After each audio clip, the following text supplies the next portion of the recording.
Hi there.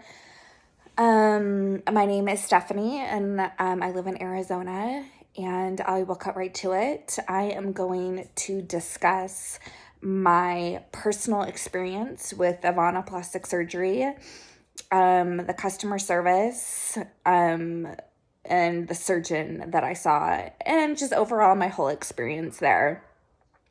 Um, a little bit more about my story with AVANA plastic surgery is I've gone there twice. I've gotten 2 BBLs, and I went back for the second time to see my same surgeon because I liked him so much. I saw Dr. Dress twice. Dr. Dress was my surgeon, and we will get into that a little bit later about Dr. Dress. Overall, AVANA Plastic Surgery, it is a very busy clinic in Miami, and I have to put into consideration with respecting Miami's culture and how people are towards each other and the type of customer service that they do give. My first experience with AVANA was almost 2 years ago. I found them online, and I knew I wanted to go to Miami to get my BBL because it's so popular there. It's so competitive. And I just knew it would be a lot more affordable. And AVANA's prices were right at my price reach. I didn't read any of AVANA's reviews. I just found them online. I typed in BBL Miami, and my price range that I was able to afford and AVANA plastic surgery came right up. So what I do like about AVANA plastic surgery is I think their prices are a good price point, and it is on the affordable side. I didn't do a ton of research. I kind of wished maybe I would have the first time when I got my Brazilian butt lift in Miami. Maybe I would have called around more. I do recommend doing your research and reading the reviews with the surgeon and the surgery clinic that you are interested in. So the customer service with AVANA, I would say 1 to 10, 1 being the worst, 10 being the best. I would probably give the customer service like 5.5. It's very minimal communication with pre-op. It's all online. I had to set up a patient portal, and my coordinator, her name was Jessica. Any type of communication was only through email. I remember the first time I went to AVANA, I really wanted to speak with her, but she was, they would say she wasn't in the office or she was busy. So I felt like that was kind of a red flag. Just the communication was just very minimal. And I would click on the request button to have my coordinator call me back, and she never would. So I kind of gave up on that. I can't remember if she did call me back, but all my questions were answered online just through email. It was very unorganized.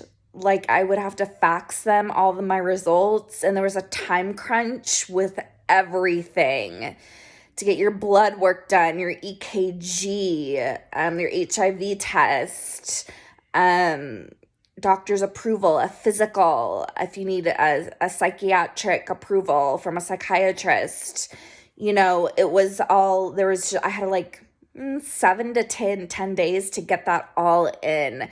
So you're kind of in a hurry to get all the documentation in.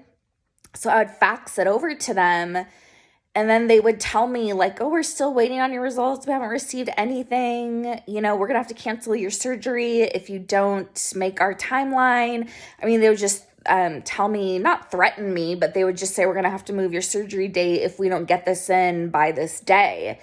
And I would tell them, like, I've faxed everything too. I faxed things over like 2 or 3 times. Like, it's not on my angle, it's on your angle, and they would say we get, hundreds of thousands of fax a day. And it was just so last minute that I met all their criteria on the first round. So I personally was just really stressed getting all of the proper documentation that they needed by a certain date in order to get my surgery done.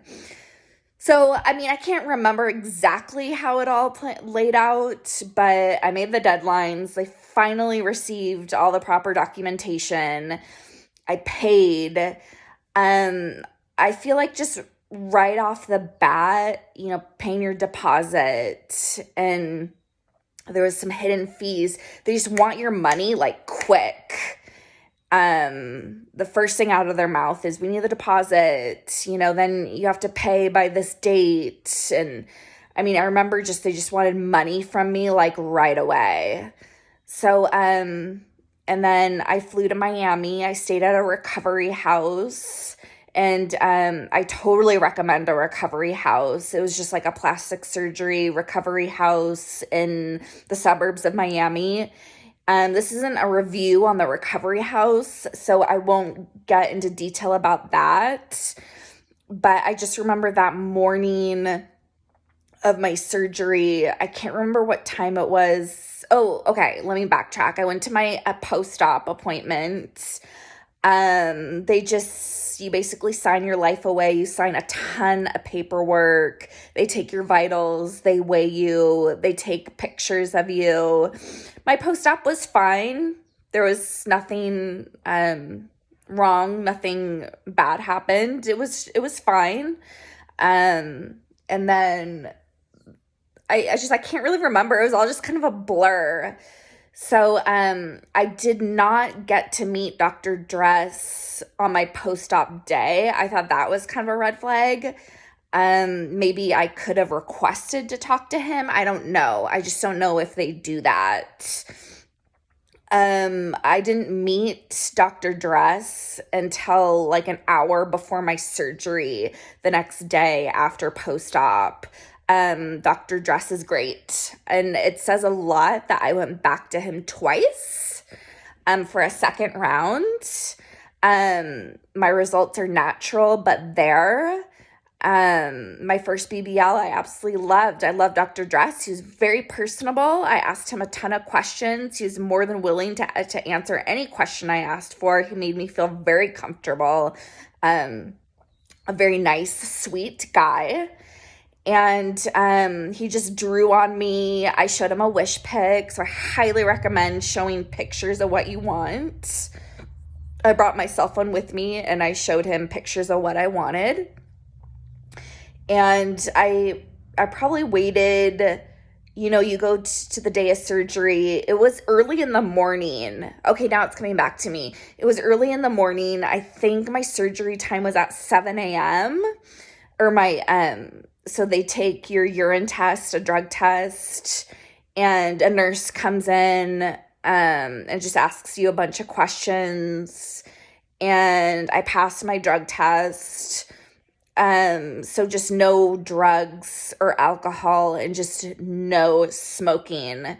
Just if they find nicotine in your system, they will cancel your surgery date. If they find drugs, marijuana, recreational drugs, opiates, they will cancel your surgery. So they're very strict on that. So just make sure you follow directions with prepping for your surgery. And then I got whisked away into this freezing kind of dark room. It looked very clean and sterile. I wasn't nervous at all. I just wanted to get this done. And I was going off of like hardly any sleep, and you can't eat or drink anything. I think it was like 8 hours before surgery, 10 hours before surgery. I can't remember. So you're just tired, and you're hungry, and you're thirsty, and yeah. So, I was just so relieved. Like, I passed the drug test, passed the nicotine test. Not that I was worried about anything, but I had been around people that did smoke, and I thought they would find some nicotine in my system, but they didn't. So I just recommend drinking a ton of water. I drank a lot of water the day before my surgery, a week before my surgery. I just wanted to like flush everything out. I wanted to be fully hydrated. You got to be healthy for this type of surgery.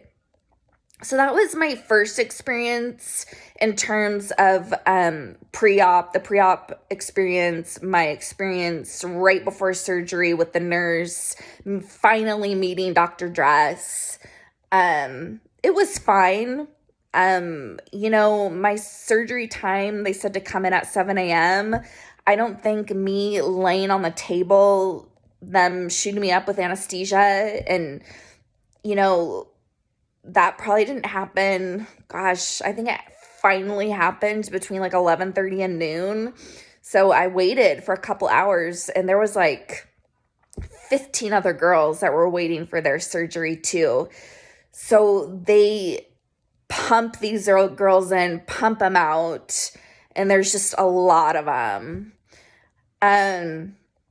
So that was my experience with that, with pre-op and finally meeting Dr. Dress, that whole morning, got my surgery. And then I had to get my massages and my post-op the day after surgery.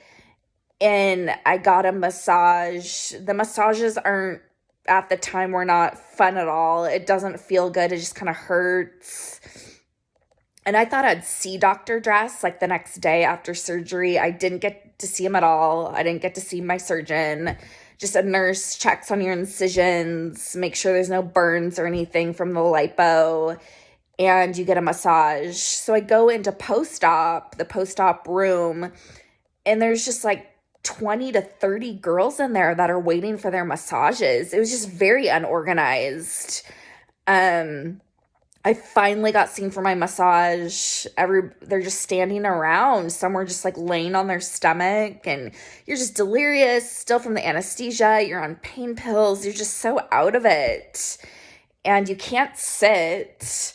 So that was kind of rough, I would say, the day after surgery for your post-op and your massage.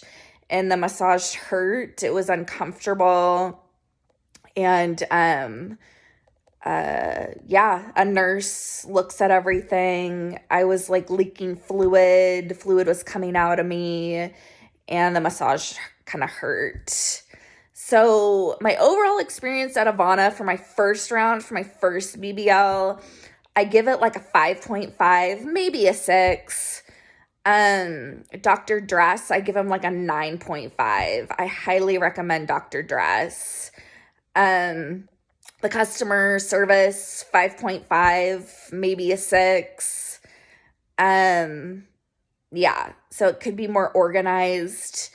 I mean, the customer service, it's fine there. It's definitely nothing over the top. I wouldn't rave about the customer service there. I just feel like the customer service there, it's just very bare bones. It's just kind of like minimal. So that was my experience with my first BBL. And then I got my second round, my second BBL, almost like a year and like 8 months later. And I went back to AVANA, back to Dr. Dress. And my second time at AVANA was a lot better. It was a lot more organized. And it wasn't as crowded. Like, I feel like maybe they're just not taking in so many patients. But my second round I got in February. My first round I got May 11th, 2022. My second round I got it on February. It was scheduled for February 7th, but they pushed back my surgery to February 8th. Very last minute. I was a little concerned. That was kind of a red flag, that they changed my surgery date so last minute. Like the night before I thought I was going to get my surgery done, they postponed it. I didn't like that. So I had my second BBL on February 8th, 2023. And my experience, like I said, my experience with my second round, it was a lot better. It was a lot more organized. I was still on a time crunch with getting all my blood work in. That hadn't changed. But you have to download it on their crew portal. So you download all your documentation that they need on the patient portal. The patient portal. And I had Jessica as my coordinator. It was still minimal communication. Any question I had, I would just email her, and she would always email me back. I didn't even try to attempt to call her or try to attempt to talk to her over the phone, because I knew it was just such minimal communication. It was just all through email. So any questions, I think they like it just all through email. And you just download any type of new documentation you get from your doctor, your blood work, your EKG, doctor's notes, your clearance letter. It's all downloaded, PDF format. So make sure you know how to do that. And so it was no faxing at all. And it was all in PDF, which was easy. It was easy to do. So the day before my surgery that night, they called me and postponed my surgery. So they called me the 7th that night saying Dr. Dress had an emergency, and we had to postpone it to the 8th. So I was like, okay. I was bummed. I was pretty bummed out, and that they moved my surgery date. But as it turns out, I guess it is common for them to move your surgery dates. So luckily mine was only moved by one day, but I had to spend more money on my recovery house. I had to stay an extra night because of that. So that costed me money, which I didn't like at all. So the morning of surgery,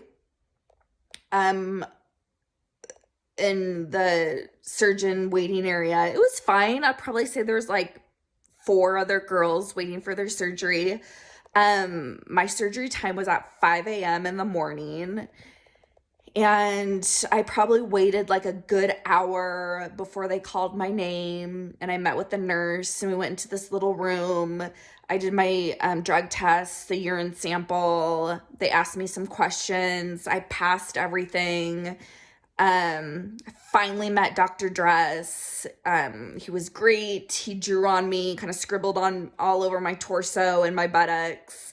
And I showed him my wish pick. So make sure you show them what you want. And he said that's totally doable, totally fine. He didn't remember me, but that's okay, because I'm sure he sees a lot of patients and he does a lot of BBLs. But I just raved about him, and I told him how much I liked him, and this is my round 2, and I'm just like so excited. And he was very personable, very sweet, very nice. He answered all my questions. So I sat in that little room. I got changed. I probably sat there, probably for like 2 hours. And then finally it was my surgery time. And I went into the surgeon's room. That's just really cold and freezing, very clean, very sterile. There was 2 nurses in there. They shot me up with the anesthesia. I don't remember a thing.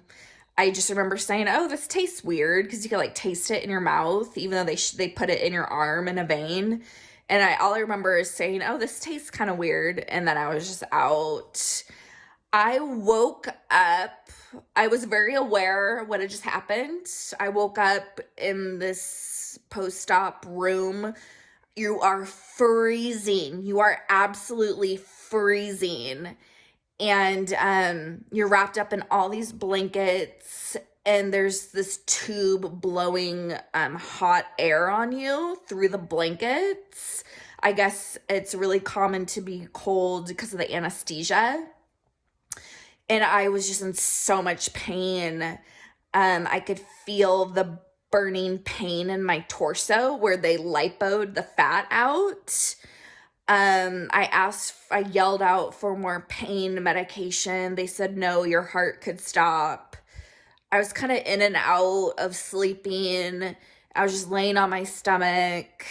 They had wrapped me up in all these blankets. That was an improvement because for my first BBL, I woke up in a wheelchair, sitting up with my faja on, and a nurse holding my hand.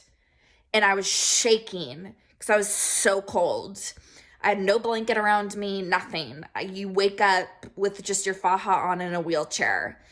That was almost 2 years ago when I got my first BBL. This time around, it was just a lot better. I woke up in a bed, face down, blankets around me, and a tube of hot air blowing on me.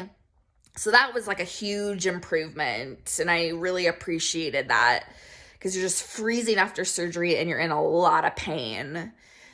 So, yeah, I woke up in my recovery house. They wheeled me out to the minivan, and I got driven away to a nurse just wheels you out, and I was fine. I just couldn't wait to get home to take my pain medicine, and you just want to sleep.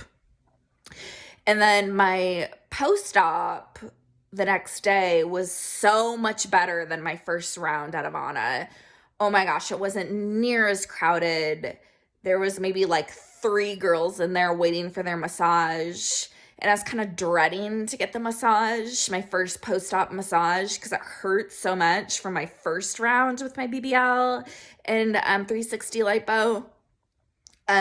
This time around, they used a really soothing, cooling, like massage oil that helped so much. I almost like enjoyed my massage. Because they didn't use any hot oil or cooling oil or anything with my first round. But this go around now they use like this type of oil, and it just feels nice. So my massage, did it feel great? No. But did it hurt? No. So there's definitely an improvement on that. And then a nurse just looks for any burn marks. They check your incisions. It was fine. The massages are expensive. I'll touch on that. Well, there's just hidden fees at AVANA Plastic Surgery, which they kind of ding you left and right once you're there, and after you pay for the whole surgery, there are some hidden fees. So make sure you know that and you budget for that. Now the massages used to be included in the surgery price. When I got my first BBL, the massages were included. Now you have to buy packages of massages, and it's expensive. It's pricey. For a package of 3 massages, it was $250. So I only bought 3 because that's all I could afford. And I just got 3 massages from them on different days, and I must say the massages are a lot better now than my first round a year and a half ago. So my first experience at AVANA Plastic Surgery over everything, I'd give it like a 5.5 or a 6. My second experience at AVANA, overall everything, I'd probably give it like a 7.5, maybe even an 8. So those are my 2 experiences with AVANA. Both seeing Dr. Dress. It's kind of bare bones there. Is it this amazing surgery clinic? No. But do they get the job done? And do they produce good results? Yes, absolutely. So, I recommend Dr. Dress. I do recommend AVANA Plastic Surgery. All I could say is, like I said a few times, is the customer service is bare bones there. If you have any questions, just ask below and I'll get back to you. I love my BBL. I just wanted to go bigger. And I told Dr. Dress, I said, please don't give me a shelf ass. I just didn't want a shelf ass. And he just laughed and he said, I will not give you a shelf ass. And boy, did he deliver. I love my results. No regrets at all. I love my lipoed stomach. I have a snatched waist. I have a snatched ass. Totally worth it. I loved how I did a round 2. And that's my experience with AVANA plastic surgery and with Dr. Dress. Okay, thanks so much. Good luck, dolls. Bye-bye.